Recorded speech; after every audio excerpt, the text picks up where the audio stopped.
The wind across Cottonwood Ridge didn't just blow dust, it carried silence. The kind of silence that settles over a house where laughter used to live.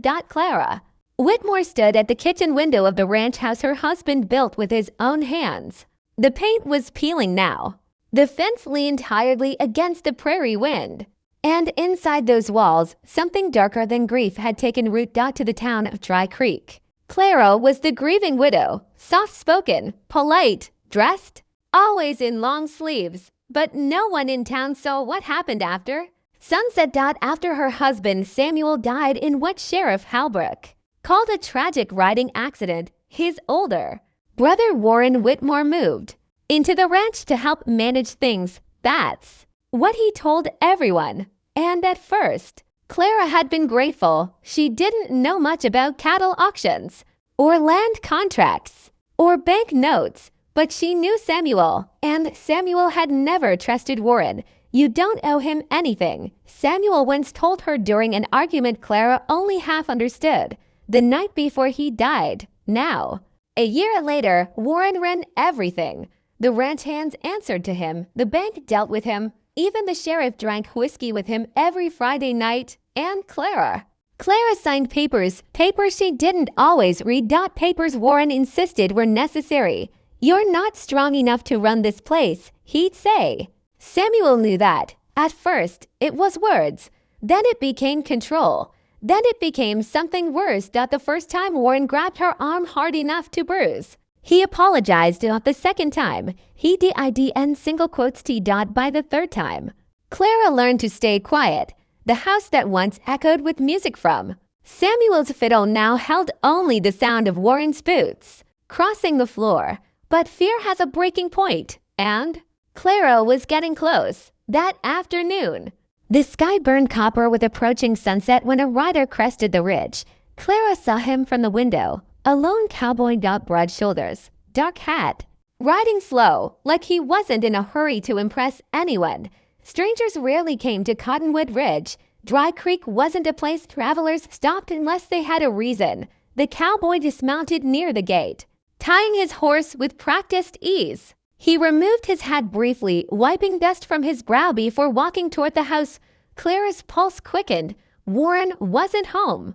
He'd ridden into town for the first time in months. Clara felt something close to relief. She stepped onto the porch just as the cowboy reached the bottom step. His eyes were steady, observant, not wandering. "Mom," he said calmly.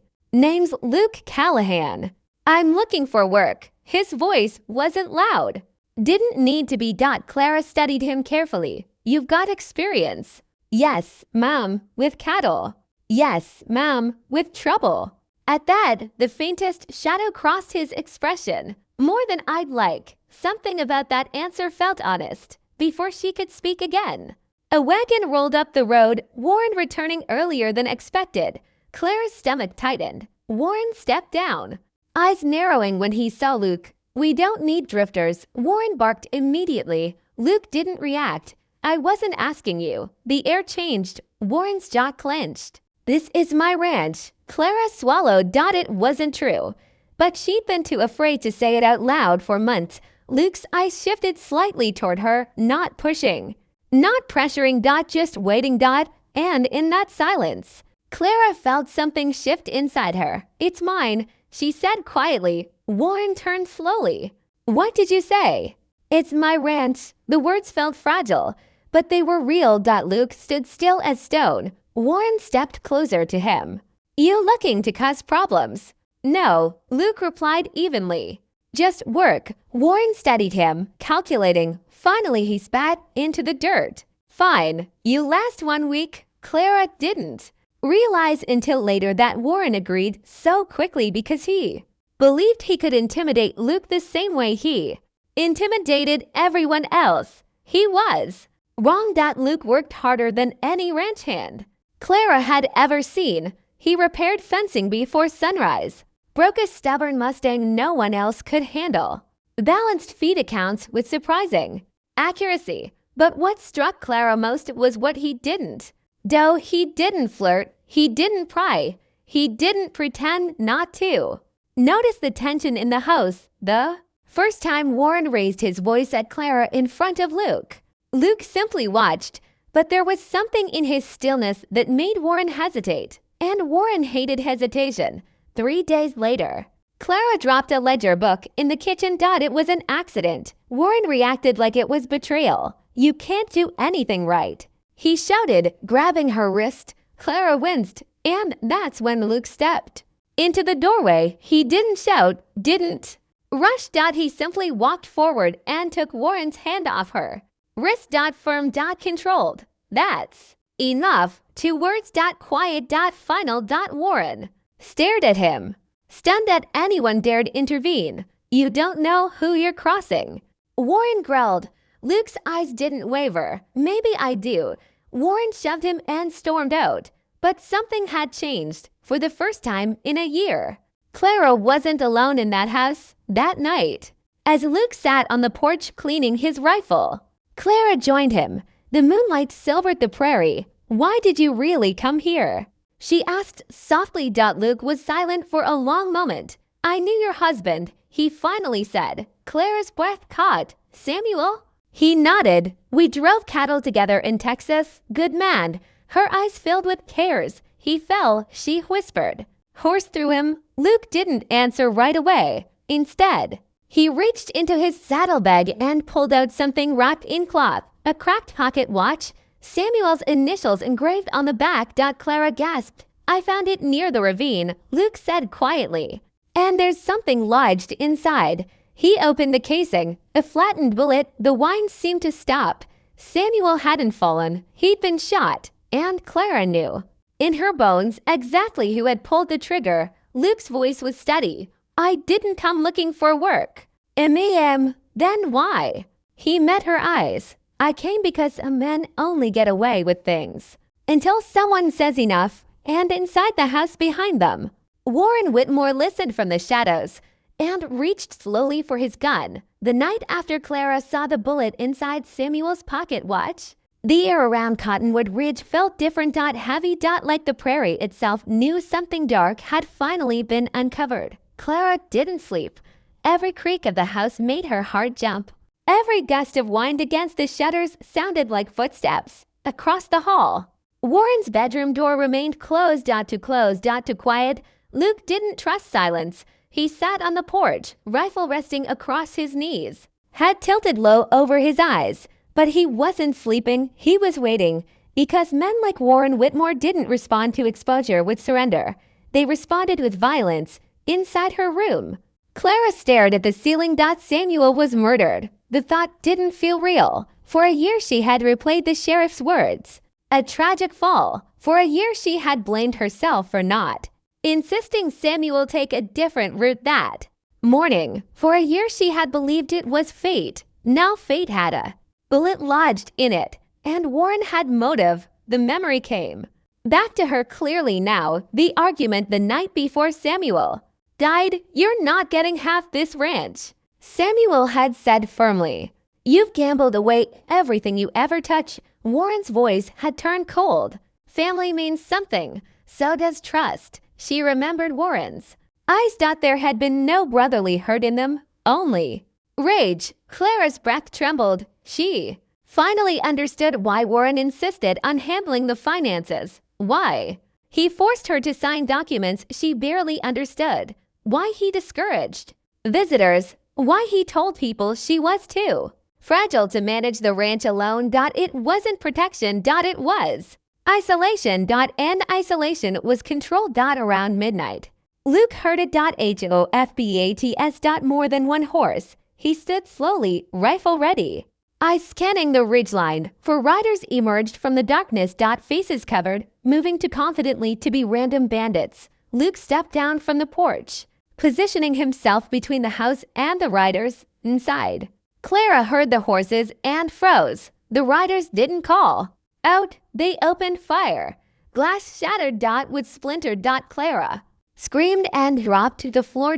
Luke fired back. Immediately. His first shot knocked one rider clean from the saddle. The second rider wheeled around, firing wildly. Luke moved with calm precision, rolling behind a water trough. setting his aim. Another shot. Another rider down, the remaining two retreated fast, disappearing into the night. Silence crashed down as suddenly as the gunfire had begun. Smoke hung in the air. Luke stood slowly, scanning for movement. None. Inside the house, Clara crawled toward the door. "Luke," she called, voice shaking. "I'm here," he answered. She stepped onto the porch, barefoot, hair loose, fear still clinging to her. "They were trying to kill us." Luke nodded once. "They weren't robbing. No saddlebags. No attempt at cattle. This wasn't theft. It was execution." Clara swallowed hard. "Warren," Luke didn't answer. He didn't need to. Warren emerged from his room moments later, pretending confusion. "What in God's name happened?" he demanded. Luke studied him carefully. "You didn't hear the horses coming?" Luke asked evenly. "I was asleep." Luke's eyes didn't leave his face. The man wasn't winded, wasn't startled, wasn't confused. He was calculating. "You know," Luke said calmly, "men don't usually try to kill ranch hands." Warren's jaw tightened. "You think I had something to do with this?" "I think," Luke replied. Someone scared. The two men stared at each other in the dim porch light. Clara felt like she was standing between two predators, but only one of them had been hunting her. The next morning, Sheriff Halbrook arrived. Late. He examined the bodies of the two fallen riders and frowned. "Outlaws," he declared quickly. Luke crouched beside one of the bodies and pulled back though. "Mask." Clara gasped. "It was Jacob Renshaw, a ranch hand who used to work for Warren 3 years ago.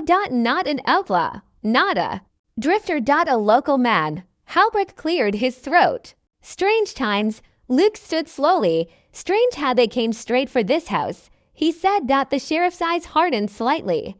"You accusing someone?" Luke held his gaze. "Not yet." Halbrook glanced at Warren. Just for a second, but Clara saw it. That glance was everything. By afternoon, the bodies were taken away. No investigation. No questions. Just silence. But something had shifted in Clara. Fear had been replaced by clarity. Warren wasn't just abusive. He was desperate. And desperate men made mistakes. That evening, Luke found Clara in the barn, staring at the old saddle Samuel used to ride. "He won't stop," she said quietly. "No," Luke agreed. "Then what do we do?"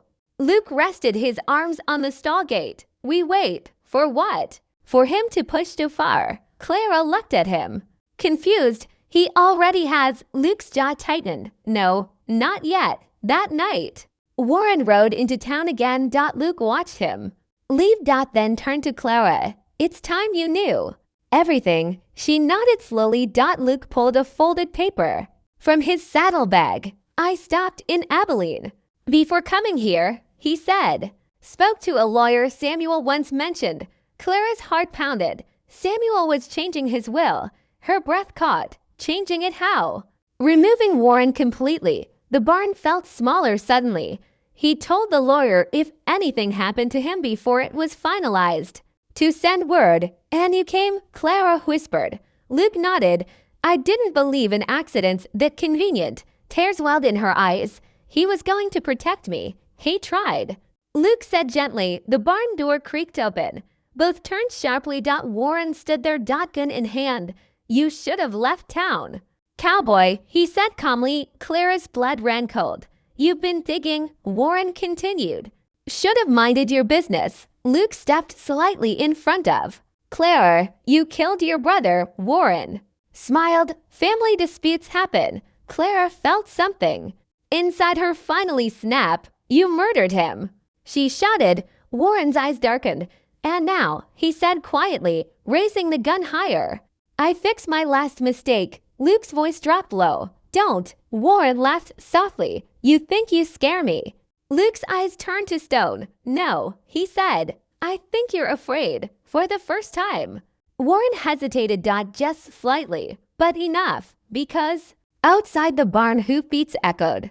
Again. Not for this time. 8. Luke single quotes S. Head tilted slightly. Those weren't hired guns. Those were ranch horses. Clara's eyes widened. Across the ridge, Lanterns flickered in the dark.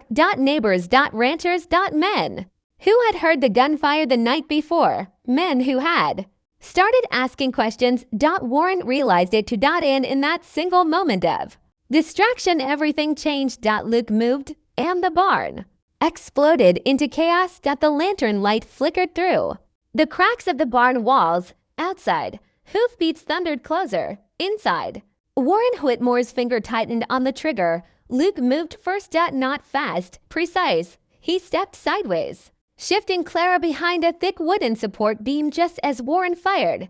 The shot blasted splinters into the air where Clara had been standing. Horses screamed in their stalls. Smoke filled the barn. Drop it, Warren! Luke shouted. Warren backed toward the open stall doors, gun still raised. His eyes darted toward the growing light outside. Lanterns. Voices. Men calling out, Clara! It was Mr. Alvarez from the neighboring ranch. And behind him, more ranchers rode in, men who had worked alongside Samuel for years. Warren cursed under his breath. You think they'll save you? He sneered at Clara. They'll believe what I tell them. Luke stepped forward slowly, gun leveled steady at Warren's chest. Not this time. Warren laughed, but it wasn't confident anymore. It was thin, desperate. You're just a drifter, Warren spat. I've got the sheriff. Luke's jaw tightened. And how long do you think Halbert can protect you when the whole county starts asking questions? For a split second, doubt flickered across Warren's face. That second was enough. Clara stepped out from behind the beam. Tell them, she said. Her voice wasn't shaking anymore. Tell them how Samuel really died. The barn fell silent except for the horses breathing hard. Warren's face twisted. You don't know anything. I know he was changing his will, Clara said clearly. I know he argued with you the night before he died. And I know there was a bullet in his pocket watch. Murmurs rose outside the barn doors as ranchers began to gather, hearing every word. Warren's eyes snapped to Luke. You showed her. Luke didn't answer. He didn't have to. Warren's expression shifted from rage to calculation. And then he smiled. Slow. Cold. You want the truth? He asked. The ranchers stepped inside now, forming a wide circle near the entrance. Alvarez held a shotgun loosely at his side. You talk carefully, Warren, Alvarez warned. Warren ignored him. You think Samuel was some saint, he said, eyes burning into Clara. You think he didn't know this ranch was failing? Clara's heart pounded. That's a lie. He was drowning in debt. Warren barked. Banks were closing in. He was going to lose everything. That's not true, Luke said firmly. I saw the books. Warren's smirk faltered, just slightly, and Clara saw it. He wasn't in debt, she whispered. Luke shook his head slowly. No, ma'am. All eyes turned back to Warren. The walls were closing in, and Warren knew it. So he did what desperate men always do. He lashed out. Yes, he suddenly shouted. I shot him. Gasps filled the barn. Clara felt the words hit her like a physical blow. Warren's face twisted with years of buried resentment. He thought he was better than me. Always the responsible one. Always the golden son. Father left him everything. Tears streamed down Clara's face. He was your brother. Warren's voice cracked, not with regret, with envy. He was weak. He was going to cut me out completely. So you killed him. Luke said quietly. I pushed him. Warren snapped. I didn't mean to shoot him.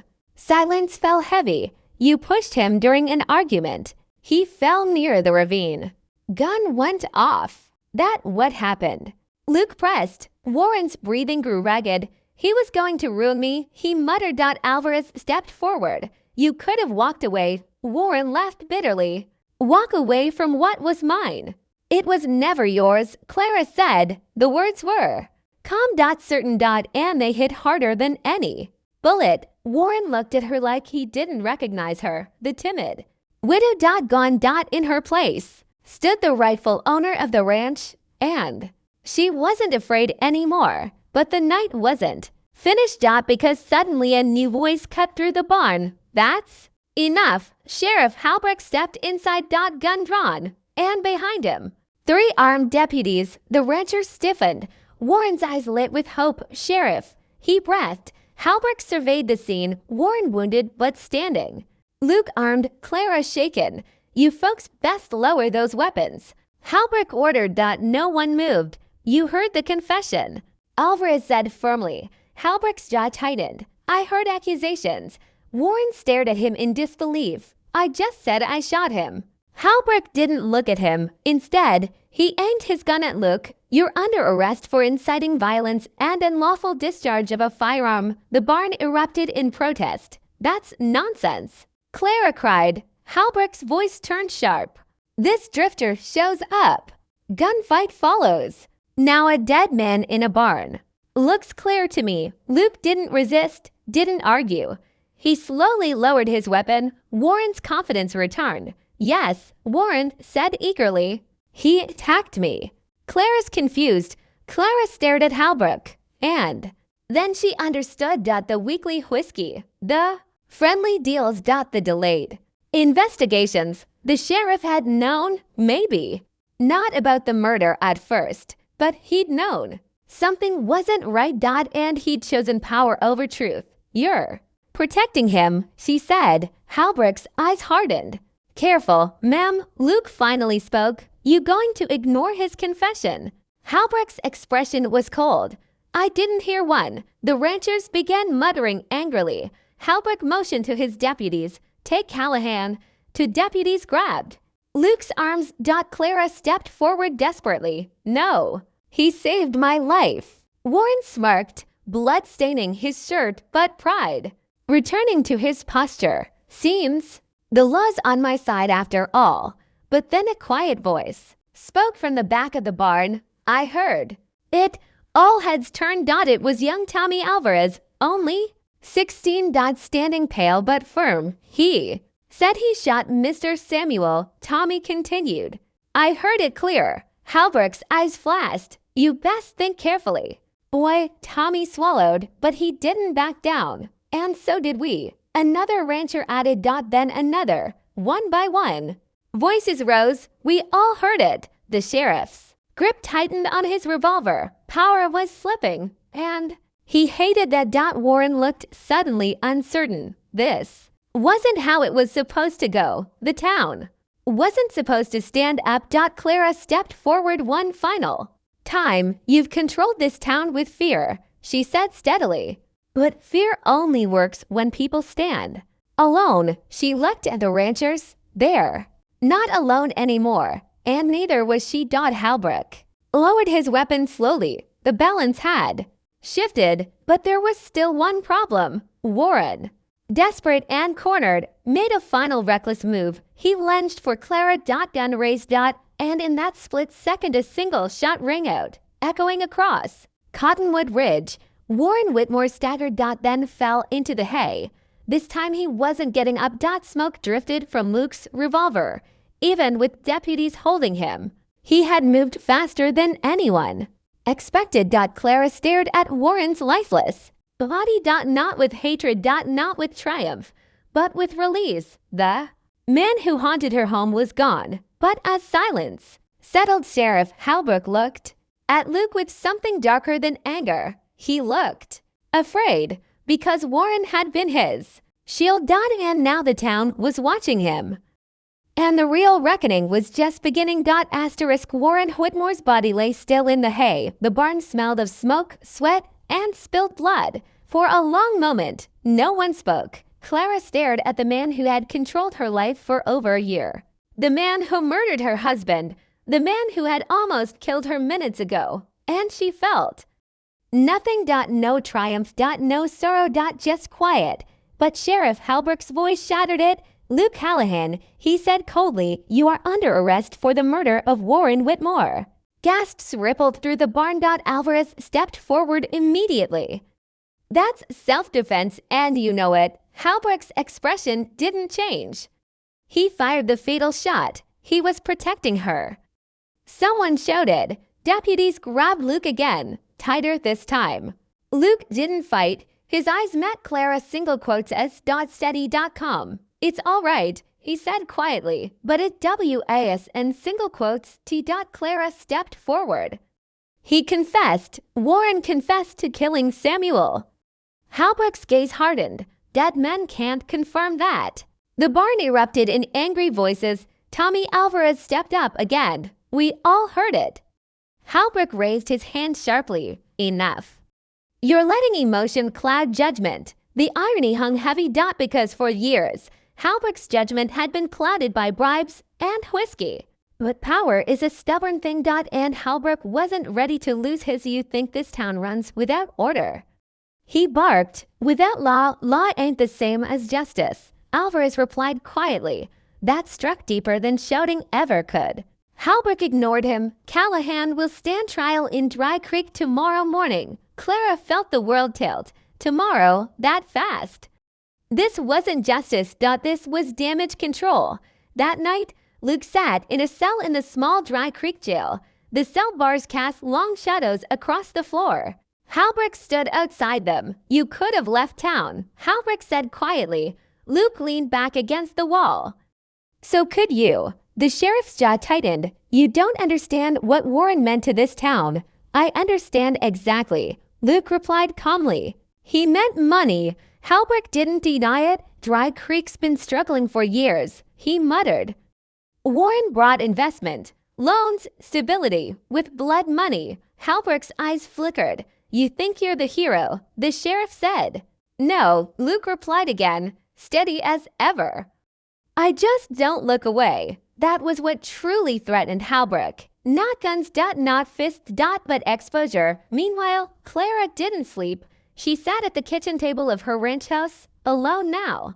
Warren was gone, but Luke was in jail because he protected her. And if Halbrook succeeded, Luke would hang. She stared at Samuel's pocket watch in her hands, the cracked casing, the flattened bullet.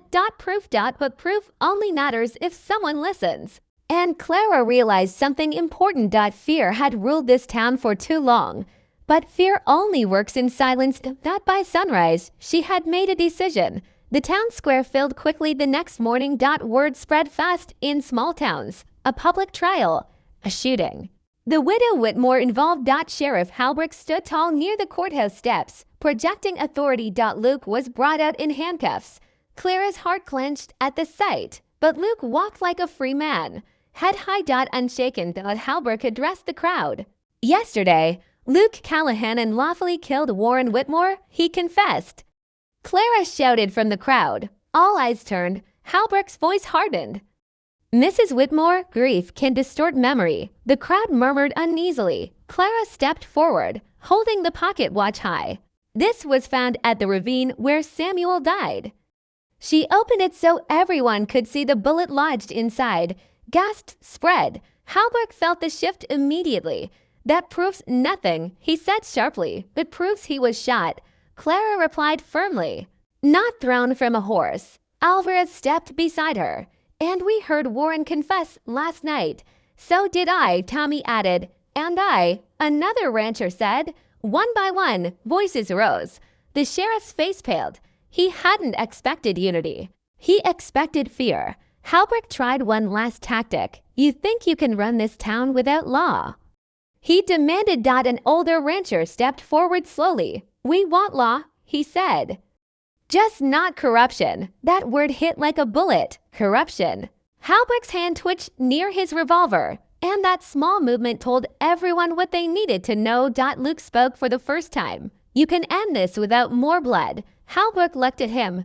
Something cracked inside the sheriff. Years of quiet compromise, of small justifications, of necessary decisions, all collapsing under daylight. You don't know what pressure does to a man. Halbrook muttered. Luke's voice remained calm. I do. Silence stretched. Then Halbrook slowly removed his badge. The metal glinted in the morning sun. I never pulled the trigger, he said quietly, but I knew. The confession rippled through the crowd. I knew Warren had something to do with Samuel's death. But I needed his support. The town needed his money. Clara felt anger surge. You let him terrorize me. Halbrook didn't meet her eyes. Yes, the simplicity of it was devastating. He handed the badge to Alvarez. I'll stand trial in the county seat. Gasps spread again. No one had expected that. Luke watched carefully. Men can fake innocence. It's harder to fake surrender. Deputies stepped forward uncertainly. Halbrook nodded. Take me. And just like that, the most powerful man in Dry Creek walked away in chains. But the trial wasn't over. Luke still stood accused of killing Warren. Judge Porter, summoned quickly, addressed the crowd. Self-defense requires immediate threat, he said formally. Clara stepped forward again. He was pointing a gun at me. The barn witnesses confirmed it. Every single one. The judge looked at Luke. Did you fire to protect her life? Yes, sir. The judge nodded slowly. Then the charge of murder is dismissed. The words echoed like freedom itself. Clara exhaled for what felt like the first time in days. Luke's cuffs were removed. The crowd erupted into applause. But Luke didn't smile. He simply walked down the steps toward Clara. For a moment, neither spoke. Then she said softly, "You're free." Luke glanced toward the open horizon. I was always planning to leave. Her heart dropped slightly. You don't have to. He studied her carefully. This town's just getting its balance back. And I need help rebuilding the ranch, she said quietly. There was more in that sentence than work. Luke heard it. The wind swept across the square. Dry Creek felt different. Lighter. Like a weight had finally lifted. But Luke's eyes remained thoughtful. Because sometimes the hardest decision isn't standing and fighting. It's deciding where you belong after the fight is over. And Clara Whitmore wasn't the same frightened widow anymore. She had found her voice, and she wasn't afraid to use it. For the first time in over a year, Clara Whitmore slept without fear. No boots pacing the hallway. No slurred threats in the dark. No shadow under her door. Cottonwood Ridge felt like a home again. But peace in the West never arrives quietly. It tests you first. Luke stayed. At least for a while. He helped repair the broken windows from the gunfight. Fixed the barn doors Warren had splintered. Rode fence lines with steady focus. The town treated him differently now. Not as a drifter, not as trouble, but as the man who stood up when no one else did. Still, Luke carried something heavy behind his eyes. Clara noticed it most in the quiet moments. When the wind rolled across the plains and the sun dipped low, he would look toward the horizon like he expected something to come riding over it. And one evening, it did. 3 riders. Dust rising behind them like a warning. Luke saw them first. His body went still. Clara felt the shift immediately. You know them, she said quietly. Luke didn't answer at first, but his jaw tightened. Yes. The riders approached without hesitation. Confident. Armed. The lead rider tipped his hat slightly as he stopped near the gate.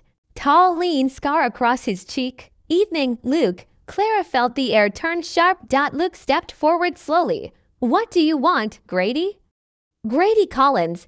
The name meant nothing to Clara, but it meant everything to Luke. We've been looking for you, Grady said casually. You left without saying goodbye. I left that life, Luke replied.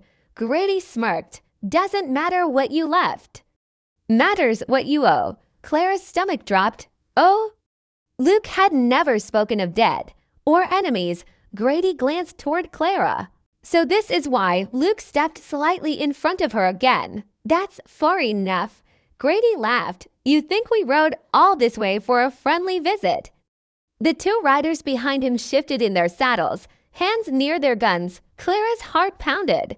Luke, she whispered. He didn't take his eyes off Grady. Go inside. She hesitated. I'm not hiding. A flicker of pride passed through Luke's expression, but he shook his head slightly. Please. Clara stepped back toward the porch, but she didn't go inside. She wouldn't run anymore, not from anyone. Grady dismounted slowly. You remember Black Ridge? He asked. Luke's eyes hardened. Yes. You remember the payroll job? Clara's breath caught. Payroll? Robbery. The pieces began sliding into place. I told you, Luke said quietly. I'm done. You don't get to be done. Grady snapped. Not after what happened. Clara's pulse roared in her ears. What happened? She demanded. Grady's eyes flicked to her. Your hero here ran with us for years. Luke didn't deny it. He was the best shot in 3 territories. Grady continued. We made a fortune. Clara felt something twist inside her. You were an outlaw. She asked softly. Luke finally turned to her. Yes, The honesty hurt more than a lie would have. But I walked away, he said firmly. Before Black Ridge, Grady scoffed. Before the job went wrong, he corrected. Before the Pinkertons showed up. Before bullets started flying, Clara's chest tightened. Men died, Grady said coldly. And we took the fall while you disappeared. I didn't tip them off, Luke growled. But you weren't there, Grady shot back. Silence hung heavy. Clara studied Luke's face. There was guilt there, but not the kind Grady was selling. You came here to drag him back, she asked. Grady smiled slowly. No. He reached into his saddlebag and pulled out a folded paper, a wanted poster. Luke Callahan, $5,000 reward, dead or alive. Clara's breath stopped. You see, Grady said smoothly, if you won't ride with us, we'll collect instead. The two riders behind him drew their weapons. Luke stepped forward. Don't, Grady tilted his head. You still think you're protecting people. Gunfire exploded across the ridge. Luke moved faster than Clara had ever seen. He dove behind a trough, returning fire with sharp precision. One rider dropped instantly. The other scrambled for cover behind a tree. Grady fired wildly, shouting curses. Clara grabbed the rifle by the porch door. Her hands trembled, but not from fear, from fury. She had just gotten her life back. She wasn't losing it again. Grady aimed toward Luke's position. Clara fired. The shot struck the dirt near Grady's boots, close enough to force him back. He looked toward her, surprised. You're full of surprises. Widow, he sneered. I'm not a widow anymore, she shouted back. Grady laughed. You still think he's your savior? Another shot rang out. Luke hit the second rider cleanly. Only Grady remained. Smoke drifted between them. Grady's eyes burned with frustration. You can't outrun your past, Luke, he shouted. Luke stepped into the open, gun steady. I'm not running. Grady fired. Luke fired. 2 shots. One echo. Grady staggered, then fell. Silence reclaimed Cottonwood Ridge. Clara ran forward. Luke stood breathing hard. Alive. She reached him, searching for wounds. I'm fine, he said quietly, but his eyes weren't on her. They were on the wanted poster lying in the dirt. The past had finally caught up, and it almost destroyed everything. Clara picked up the paper. Is any of it true, she asked. Luke met her gaze fully. I rode with them, he said, but I never killed innocent people. Black Ridge was different. I left because I knew it was wrong. And the Pinkertons, they were already tracking Grady. I warned him not to take the job. He didn't listen. Clara studied him carefully. You didn't betray them. No, you just refused to become them. Luke nodded once. The wine lifted the wanted poster from her hand. It tumbled across the prairie like a fading ghost. Clara stepped closer. You don't owe anyone your past, she said. Luke's voice was low. It doesn't disappear. No, she replied. But it doesn't get to decide your future either. For the first time since she met him, Luke looked uncertain, not afraid, not hardened. Just unsure. You deserve peace, Clara said. He looked at her. So do you. And in that quiet space between them, something shifted. Not fear. Not obligation. Something deeper. But peace was still fragile.